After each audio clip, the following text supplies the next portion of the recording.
Hello,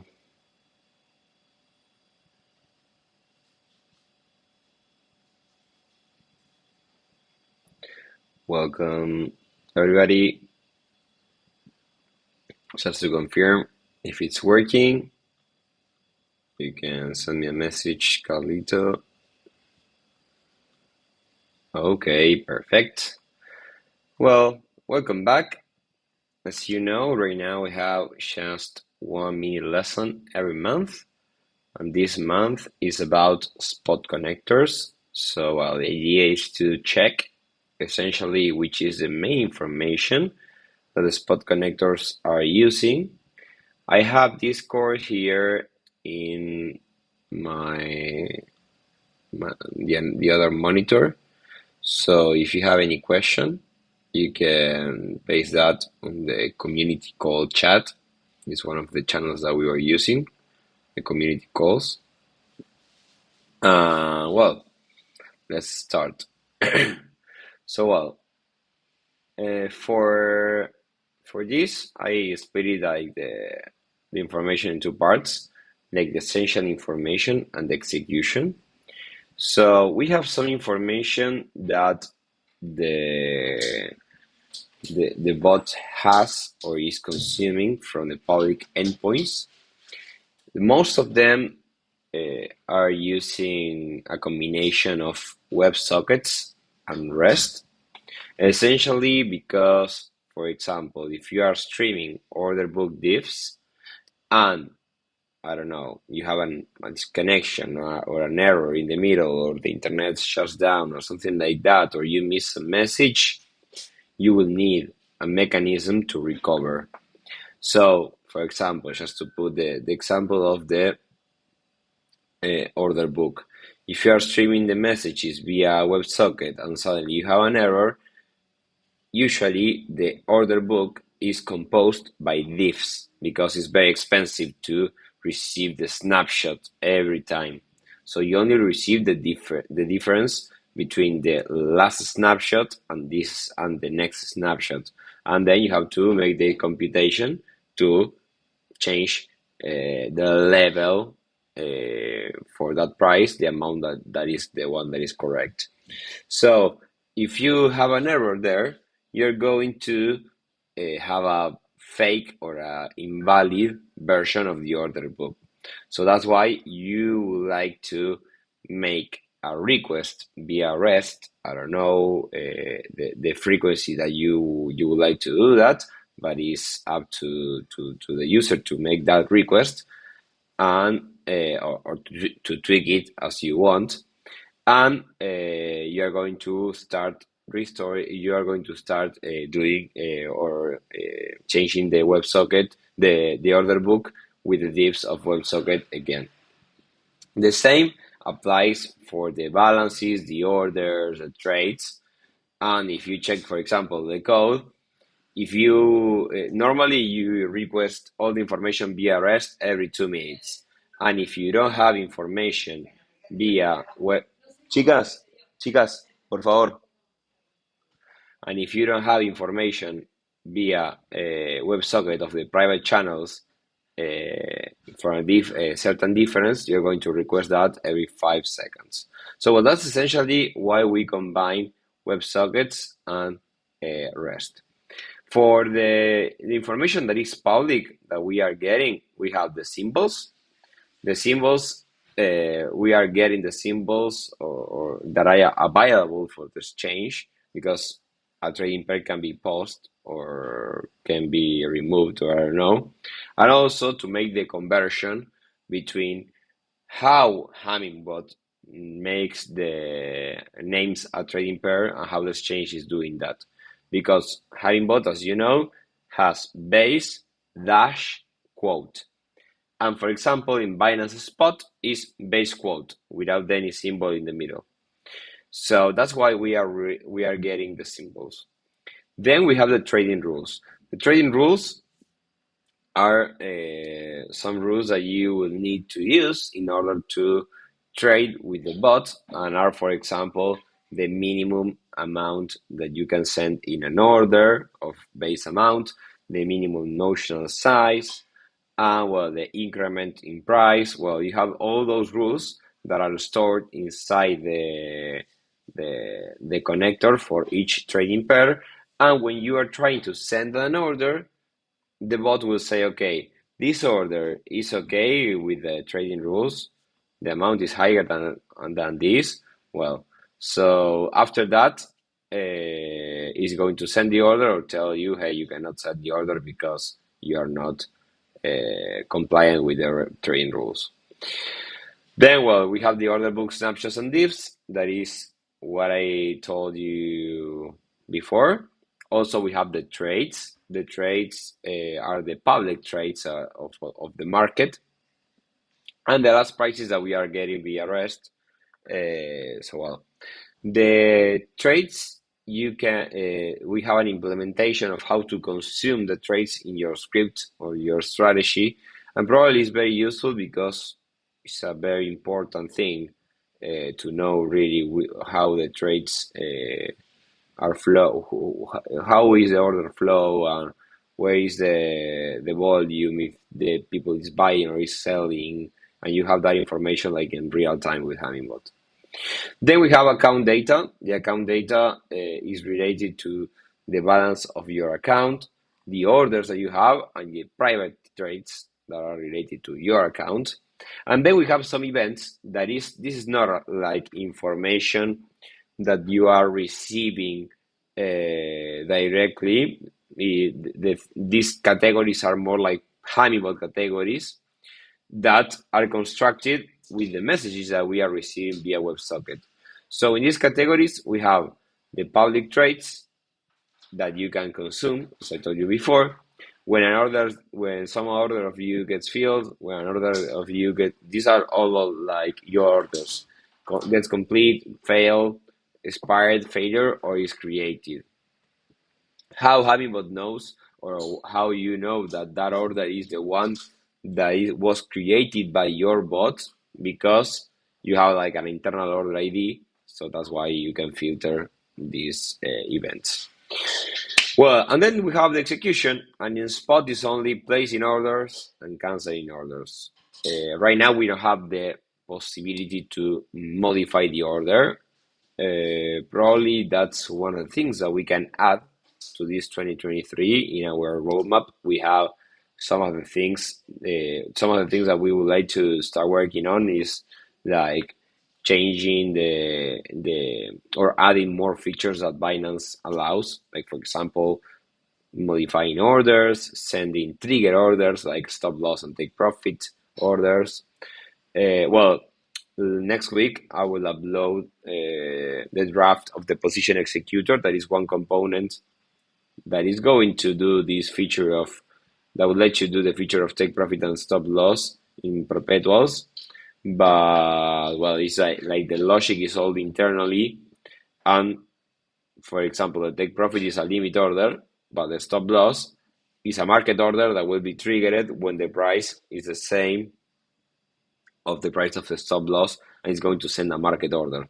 Probably that can have a slippage, and it's not the perfect solution. But well, it's a solution that we have right now since we don't have trigger orders. And the good thing is that you can use that solution in all the exchanges because it's like not related to the API. But well, in the future, the idea is to also add these trigger orders. But the future, no, this year, we have to add the trigger orders, all that stuff. How we're going to do that? Probably I'm going to implement the solution in Binance that right now is our gold standard or the gold connector. And then we are going to offer bounties to community members that wants to replicate that in the silver connectors. And while the bronze connectors are the connectors from the community can be directly modified by the community. Or, for example, if I am a trader and I like to trade in some exchange that IO, I can offer a bounty and say, hey, Foundation, I would like to that, I don't know, Memento, add this feature to this exchange.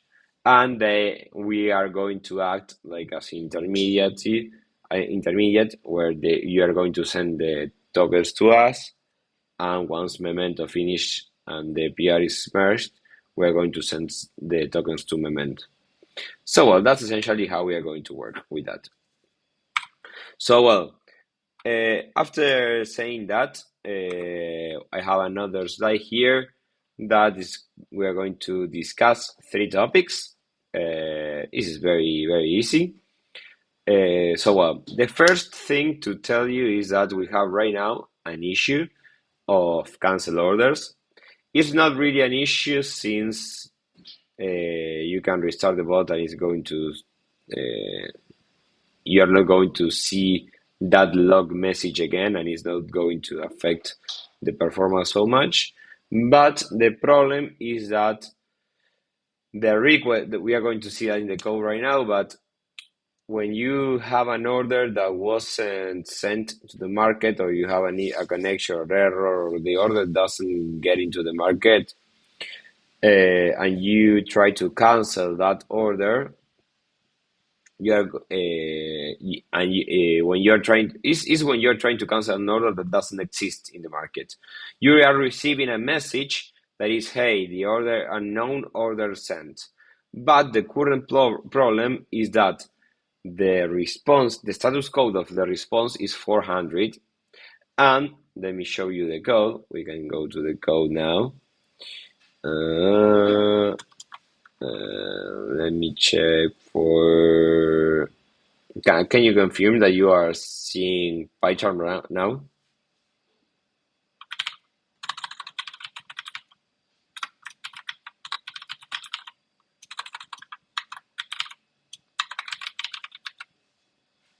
So let's see.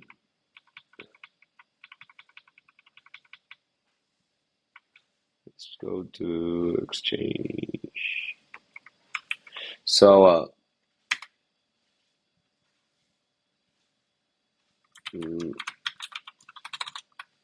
is this one? So well, as you can see here, we are in Exchange PyBase. So the class Exchange PyBase is like the class that the most of the exchanges, or the new version of exchanges, are subclasses of. So, which is the problem here of that issue that we are discussing right now? If the status code of the response is 400, because we know that is 400, the unknown order sent, here, when you are using the method execute request, it's going to evaluate this status code and it's going to raise an exception. So there is not a way to handle this exception in the code, since the cancel order, or the method you're using to check the status of the order, is not using currently a try and except for that. And it should be using something like that, or we can apply like a generic fix for that. That CoinElf already has solved that issue. They already have that solved, so probably we're going to ask them to merge their solution in our code base. But well, that is one of the problems that we have right now, because we are talking about spot connectors. I'm going to tell you the good things and the bad things that we have right now. The next thing that we have is a Notion design template to create a new connector. I can share you the link. The problem is that I don't have configured here Notion to in a window of wait, spots here. I have configured Notion in OBS, so I won't like to wait. So that is, I pasted the link on the group. You have some general resources about some information that you're going to need, some pre-work. The idea is that you can duplicate that. Well, you have some pre-work and checklist of the endpoints that you are going to need, the steps of the development, how to set up the environment, how to build the process, and well, all the information that is necessary to build a new connector. And well, The last thing that I'm going to tell you is how to use the events, because usually the people don't know, you only know how to use the onTick method to execute something every second, but it's very important to use the events to, I don't know, do something custom or do something faster than waiting like 1 second, or the tick size that you have to execute some computation or some logic. So well, using the events is not so easy if you are not familiar with them, but once you are familiar, it's very, very easy. So in this case, I'm going to show you an example. Well, here you have like all the events, all the data classes of the events that we have. And I'm going to show you, well, an example of how you can use the events in one component that I am building, that is the position executor. So let me. These are the tests of the position executor, but give me position executor. Let's go to this class, and well, this is how you can use them. So, well, first of all, we are using this class that is source info event forwarder. The important thing about this event, source info event forwarder, that is this class that we are using here, is that it's an event listener, and as you can see here, you have like two function, and the function is a callable. So when this source info event forwarder gets called, this function gets called with the current event tag and the current event caller and, well, the arguments of the event. So if you check the pub_sub dot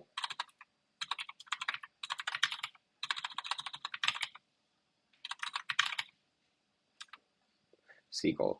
So if you check the pub_sub, that is the one of the core classes that we have. For example, the strategy is subclass of pub_sub, the connectors are a subclass of pub_sub, and well, all the and also the time iterators are subclasses of pub_sub. What it means that they are subclasses of pub_sub. If you want, you can check the whole code, but just to let you know, it gives you the ability to trigger and listen to events.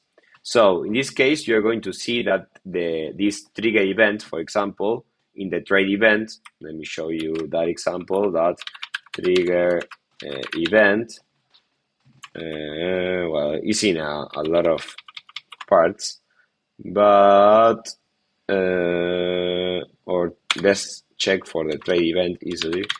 Trade event, order book, trade event. Let's check this in the order book. As you can see, well, as you can see, this applied trade. This applied once you are receiving a new message of the that is a new trade, you're going to execute this method that is applied trade.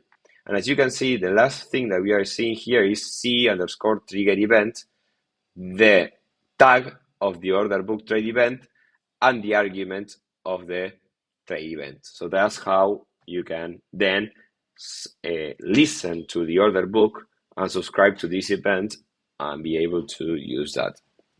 So we are here. As you can see, the listener, for all the listeners that you have to this object for that current tag, as you can see, the C_call method is called. And that's why we are able to execute this to function when we are creating this source info event forwarder. Probably I discussed this with Mike the other day. It's a little bit complex if you are not familiar so much with the code base and the architecture of this. But if you follow how you can create a new event or subscribe to a new event of an object and how to use that, it's not so difficult. What you have to do is to use this source info event forwarder, or you can create a custom one that is like a subclass of event listener.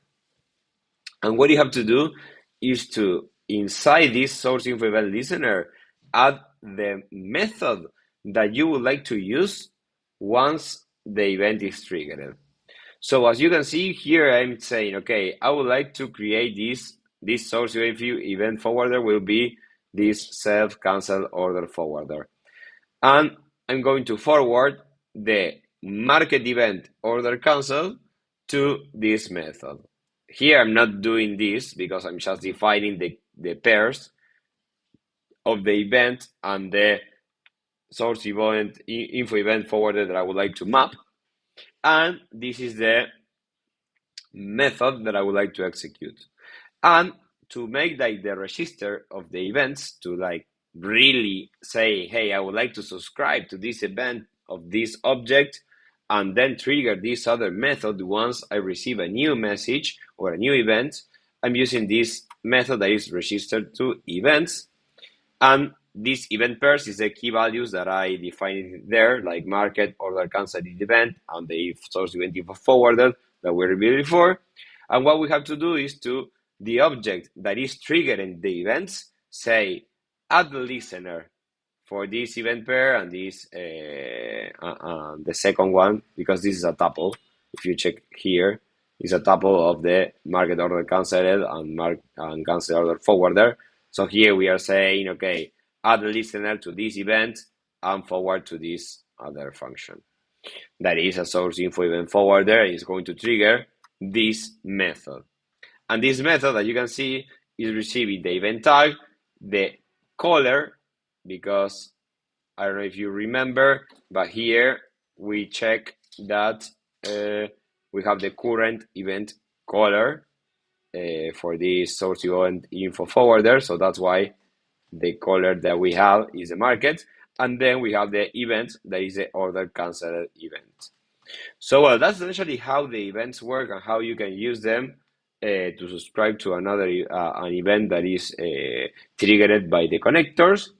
And well, the events that you have available are the ones that we reviewed before, and this is just the case that you want to use like a custom event, for example, or do something different in another component related to an event.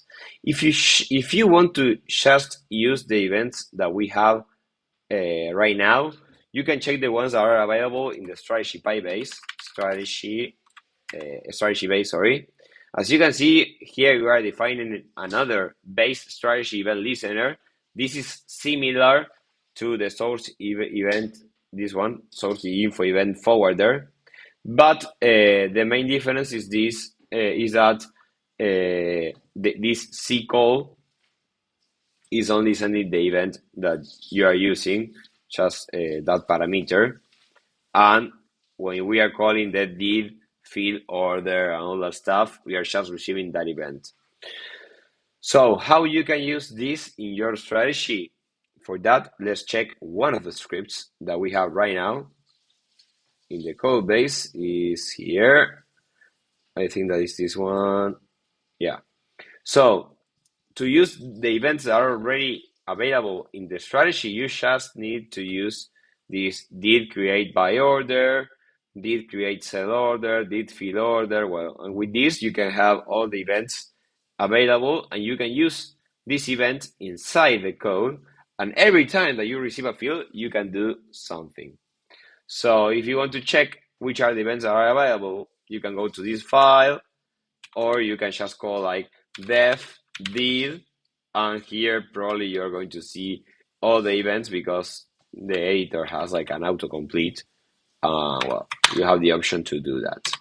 So well, that's essentially all about spot connectors. I don't know if you have any question, but in the chat I'm not seeing anything.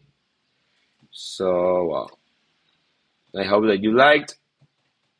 We have for the next the next month the demonstration of the orchestration from Kialpanagi and the whole Rocher, and the other one, the same month, we're going to have probably a mini lesson of the directional framework that we are building.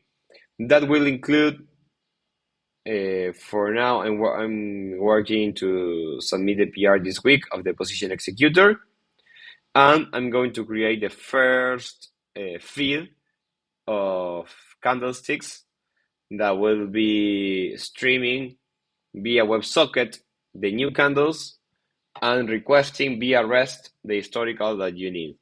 So probably it's going to be very efficient because you don't have to make REST request every time.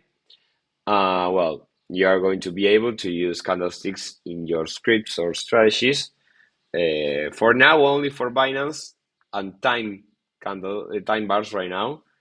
Well, in the future, we're going to use the same. We're going to do the same, but we're going to also include the possibility to use volume bars or dollar bars.